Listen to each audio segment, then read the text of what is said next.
Eto na nga guys, so umamin po si VP Sara 'no, na may nangyayaring korapsyon sa panahon ng tatay niya 'no. So mabuti naman umamin siya. So tatalakayin natin 'yan, tapos meron pa tayong mga PBBM good news 'no. So unahin po muna natin itong amin 'no ni VP Sara Duterte na yun nga, yung sa panahon ng tatay niya ay may nangyayaring korapsyon, 'yan. Okey, 'yan po, 'yan. Sa panahon ng tatay niya may nangyayaring korapsyon, 'yan. Okey, nakapag-ano na tayo, nakapag-send na tayo sa iba-ibang mga group, 'yan. Kayo din mga kaibigan 'no, baka gusto niyong i-share yung ating live sa inyong newsfeed, sa inyong mga group. Ito po muli si Admin Rich at live po muli tayo dito po sa ating YouTube channel at meron din po akong Facebook page 'no, na Admin Rich. Type niyo lang Admin Rich, pagkatapos meron din po ako sa aking TikTok 'no, Admin Rich din po. So eto na nga mga kaibigan, umamin na po 'no, umamin na si Sara Duterte na may nangyaring korapsyon sa panahon ng tatay niya 'no. So papanoorin natin itong video na umamin po siya na may nangyayaring korapsyon sa panahon ng tatay niya. So panoorin po natin at pagkatapos atin pong i-debunk, 'yan. Panoorin natin pagkatapos ating i-debunk, 'yan. Okay. So, eto.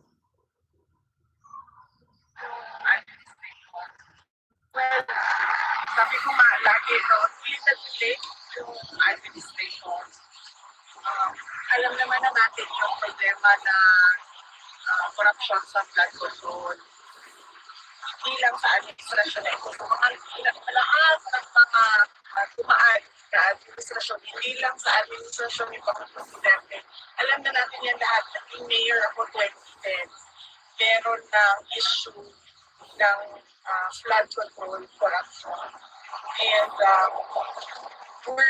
mas worse lang sa atin ngayon. Hindi na bago ang nangyayaring korupsyon sa pamahalaan ayon kay Vice President Sara Duterte. Sa isang panayam sa The Hague, Netherlands, sinabi ng Vice Presidente na mayroon ng korupsyon sa mga nakaraang administrasyon, ngunit tila mas lumalala pa ito sa kasalukuyan. Dagdag pa ng pangalawang Pangulo na hindi lamang sa flood control projects may korupsyon dahil naranasan niya na ito noong siya pa ay kalihim ng Department of Education. Sabi ko nga, touch yung pinaghati-hatian ng Ano man na natin to na mamaya na sa Department of Education, no? So ayan po, umamin si VP Sara Duterte na meron ng korapsyon, no, sa panahon ng tatay niya. Sabi niya panahon pa daw yun ng mga iba-ibang administrasyon, panahon ng tatay niya.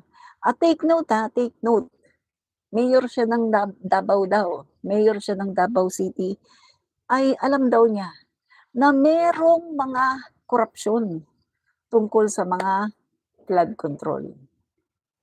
Flood control, no, sa mga proyekto, no. So ang tanong, bakit mo pinabayaan? Yan ang unang-unang tanong. Bakit hindi ka nagreklamo? Bakit hindi ka yata nag-demand na, "Uy, huwag kayong mangurap. Uy, ito isumbong, no, sa authority para talagang matugunan ang korupsyon." Bakit mo tinolerate? So kung titingnan natin, mayor daw siya ng Davao. Nung mayor siya ng Davao, ang kanyang kapatid ay congressman. Eto na, yan na. So mga kaibigan, sabi ko nga sa inyo si VP Sara Duterte po ay isang napakalaking bugok na lahat po ng kanyang mga sinasabi, nahuhuli siya sa kanyang kabubukan, no? huling-huli sa kanyang bibig ang kanyang pagiging bugok. Nahuhuli po siya mga kaibigan dahil po sa kanyang mga sinasabi na hindi po niya pinag-iisipan. So ito, kitang-kita, ulitin natin ha, yung unang part ha, tingnan nyo ang pagiging bugok niya ha. Well, Ha? sabi ko, Inilaglag niya ang kanyang sarili, inilaglag niya ang kanyang tatay, inilaglag niya yung kanilang pamumuno sa Davao at yung pamumuno ng tatay niya. Inilaglag niya mga kaibigan. Siya talaga ay isang malaking bugok. No, bugok. Yan, okay.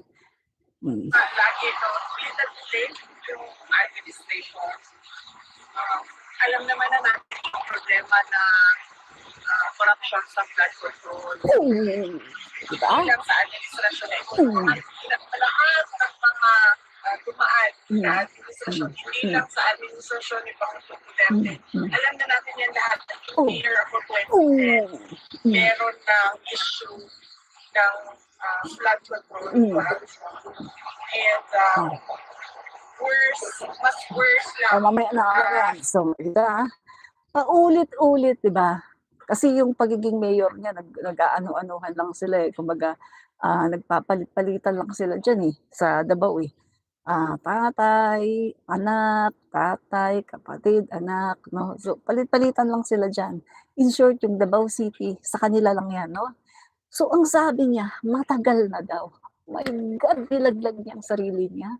Mayor pa daw siya ng Davao.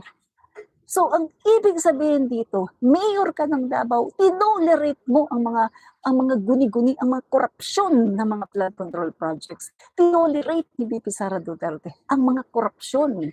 By God, inalaglag niya ang sarili niya. Mayor siya ng Davao City. Alam na daw niya na meron daw mga korupsyon sa mga negosyo, sa mga negosyo tuloy, sa mga proyekto. Sino ba? Sino ba ang kongresista? Kapatid din niya. Kaya naman pala, hindi siya umangal sa 51 billion ng kapatid niya. Kaya naman pala hindi siya umangal sa 51 billion ng kapatid niya. Naggrabe ang korupsyon dahil tinotolerate naman pala ni VP Sara Duterte ang korupsyon. So makikita natin dito kung anong klase siyang tao, kung anong klase siyang politiko. Hindi siya dapat pagtiwalaan at hindi siya dapat makakuha ng kahit anong posisyon sa gobyerno, lalong-lalo na ng pagiging presidente. Dahil alam pala niya noon pa na may korupsyon. Mayor daw siya ng Davao. Alam na daw niya na may korupsyon. Pero wala siyang reklamo. Tinulerate niya. Hindi man lang siya nagreklamo. Bakit? Dahil yung nangungurap ay kapatid niya na kongresista. Dahil ba yung nangungurap ay kaibigan niya? Dahil ba yung involved sa korupsyon ay kanyang mga kapanalig?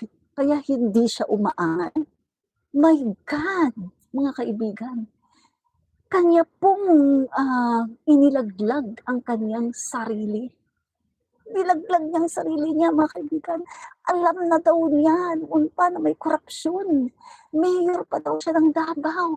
My God! Si VP Sara Duterte ay isang politiko na pinapabayaan lang niya ang korupsyon. Tinotolerate niya ang korupsyon dahil ang namungurap ay kanyang kapatid, kaniyang mga kaalyado.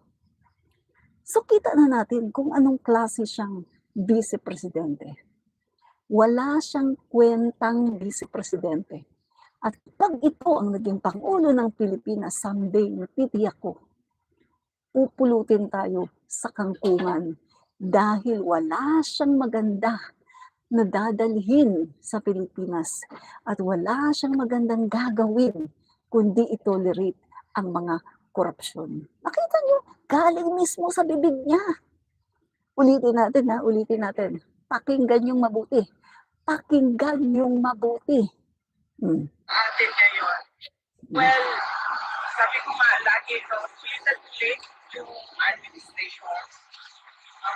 alam naman na natin yung problema na corruption sa flood control. Hindi lang sa administrasyon na ito, sa mga lahat ng mga dumaan sa administrasyon, hindi lang sa administrasyon ni Pangulong Duterte. Alam na natin yan lahat, naging mayor ako 2010. Meron na issue ng flood control corruption.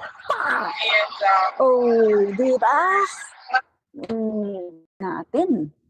Nakita natin kung gaano siya kakurap.